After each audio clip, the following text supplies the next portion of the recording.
नमस्कार मित्रांनो, आज 11 फेब्रुवारी म्हणजे पोलीस भरतीच्या ग्राउंडचा पहिला दिवस मित्रांनो. आणि पहिल्या दिवशी एक अशी गोष्ट कानावरती पडते. बीड जिल्ह्यामधील एक पोलीस भरती करणारा जो विद्यार्थी आहे तो सकाळी 9च्या टायमाला जे ग्राउंड चालू होतं त्या ग्राउंडच्या 2 राऊंड पळून झाल्यानंतर तिसऱ्या राऊंडला तो खाली कोसळला आणि कोसळून त्या मुलाचा तिथंच ग्राउंडवरती जागेवरती प्राण बाहेर पडले. आणि आज पूर्ण महाराष्ट्रामध्ये ही बातमी पसरली. मित्रांनो, ग्राउंड करत असताना ही बातमी पसरली. मला फक्त एकच सांगायचं आपल्या सर्वांना ह्या व्हिडिओच्या माध्यमातून. मित्रांनो, सकाळी पोलीस भरतीचं ग्राउंड सकाळी 6ला सुरू होते आणि सायंकाळी 6ला संपत आहे. आज आपला बाप जेव्हा शेतीमध्ये काम करत असेल त्यावेळेस दुपारच्या जर वेळात जर ग्राउंडला काम करायला गेला तर दुपारी 2च्या वाजता 12 ते 3च्या दरम्यान उन्हामध्ये रखरखत ऊन असते का ऊन, ह्या उन्हामध्ये आपण जेव्हा उभा राहतो आपलं उभा बी वाटत नाही.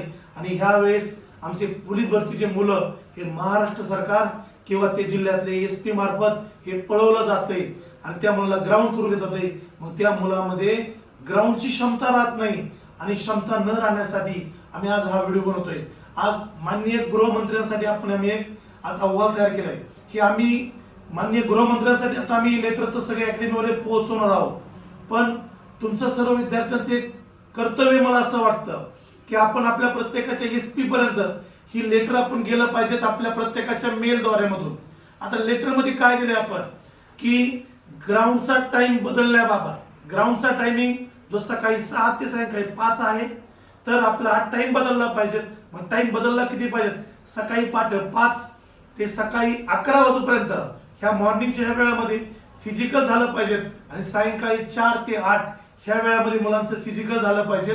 कारण दुपारचा जो उन्हाचा काळ आहे तुम्ही त्यावेळेस थोडं विश्राम द्या मुलांना थोडं खाण्यासाठी. कारण आजचा हा मुलगा का मृत्यू पावला याचं कारण पहिलं हा सकाळी पाठ जवळपास 2 वाजता लाईनला बसला असेल आणि तो सकाळी 8ला जर 9 वाजता पळायत असेल तर त्याच्या पोटात काहीच नसताना पोटात आग पडली असेल आणि पळत असता त्याला चक्कर आले असेल आणि त्याचे हार्ट रेट म्हणजे रक्ताचा प्रवाह फास्ट स्पीड मध्ये पंपिंग झाले असेल म्हणून त्याला कोणत्याही गोष्टीच्या अटॅकचं प्रमाण म्हणा की कशाचं प्रमाण हे त्याला त्याच वेळेस आलं असेल. मग हेच दुपारच्या वेळेत जो विद्यार्थी पळणार आहे ना तर त्याला ती न पळवण्यासाठी ही महाराष्ट्र सरकारच्या प्रत्येक SPने आपला टायमिंग बदलला पाहिजे. हे टायमिंग बदलण्यासाठी हे बदलणं गरजेचं आहे. मित्रांनो, आज उस्मानाबाद जिल्ह्यामधील जो विद्यार्थी आज मृत्यू पावलाय त्याच्या घरची आज परिस्थिती आपण चेक करा. जी आपला बाप आपल्यासाठी कष्ट करतो, ज्या मुलाचा बाप कष्ट करतोय आज तेच प्रेत आपल्या दारात जर पडत असेल तर मित्रांनो खरंच ही दुर्दैवी गोष्ट आहे. मला खरंच ह्या गोष्टीमध्ये इतकं वाईट वाटतंय की आपण सांगू शब्दच नाही माझ्या सांगण्यासाठी.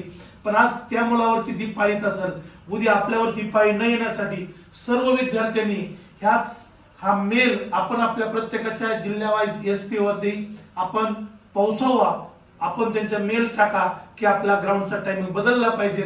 आणि हीच मी आशा बाळगतो आपल्या सर्वांकडून. आणि हा मेल आपण त्या SP पर्यंत गेल्यानंतर आपल्या ग्राउंडचा टायमिंग नक्कीच बदलला जाईल अशी मी एक आशा बाळगतो. आणि आपण हा व्हिडिओ आपल्या अनेक मित्रांपर्यंत शेअर करा. शेअर ह्यासाठी करा की आपल्या ग्राउंडचा टाइम बदलला पाहिजे. खरंच मित्रांनो वाईट ह्या गोष्टीचं वाटतंय. आज आमचा पोलीस भरती करणारा विद्यार्थी गेलाय. मग आज दुसऱ्या विद्यार्थ्यांचा अशी कोणती घटना नाही घडावा म्हणून हा व्हिडिओ काढतोय. आपण अनेक विद्यार्थ्यांपर्यंत शेअर करावा हीच आशा बाळगतो. आणि आपण सर्वजण चांगला ग्राउंड वरती दुपारच्या वेळात आपला टायमिंग चांगला येणार नाही मग सकाळी चांगला टाइम येऊ शकतो. तर आपण हा व्हिडिओ अनेक मित्रांपर्यंत शेअर करा. जय हिंद.